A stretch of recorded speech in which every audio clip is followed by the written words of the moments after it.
A new observation by the Earth-orbiting NASA ESA Hubble Space Telescope has profound implications for the understanding of the earliest years of our universe. A team led by the astronomer Wolfram Freundling has revealed that the first stars in the universe were formed only 200 million years after the Big Bang, several hundred million years earlier than previously thought.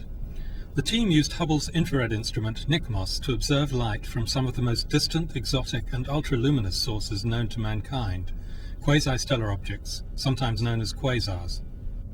Hubble's position above the atmosphere allows it to observe infrared light normally obscured by the Earth's atmosphere and unavailable to Earth-bound telescopes. Information about the very first generation of stars has been one of the universe's best-kept secrets. When the first stars ended their lives as supernovae, the explosions spread their ashes out into space. These ashes contained heavier elements such as oxygen, carbon, silicon, and iron, processed in the nuclear furnaces at the star's centers. The astronomers used Hubble to discover substantial fractions of iron in 3 quasars. This is the first time that elements created purely in the first generation of stars have been found. The light from the quasars has traveled for 12.8 billion years before reaching Hubble.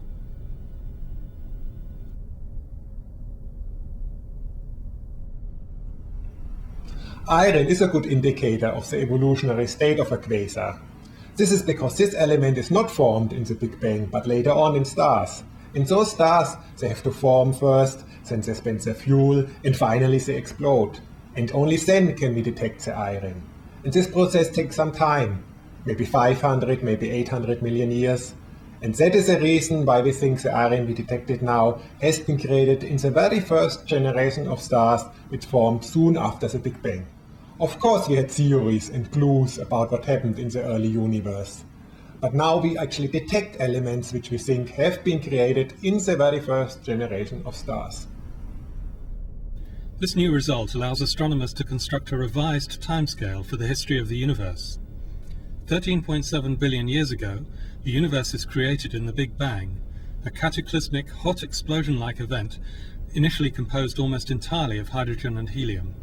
As the gas cools, the universe becomes transparent and material starts to clump together.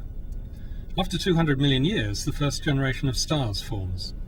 500 to 800 million years after their creation, these first stars explode as supernovae, dispersing elements including iron into the surroundings.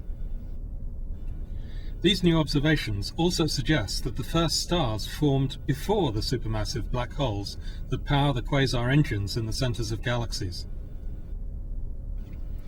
This is the first major scientific result to emerge from the NICMOS instrument that was repaired during the last Hubble servicing mission in 2002. This servicing mission was the last successful mission of the Space Shuttle Columbia that was lost on the 1st of February 2003. The scientists respectfully dedicate this discovery to the memory of the crew of the Space Shuttle Columbia.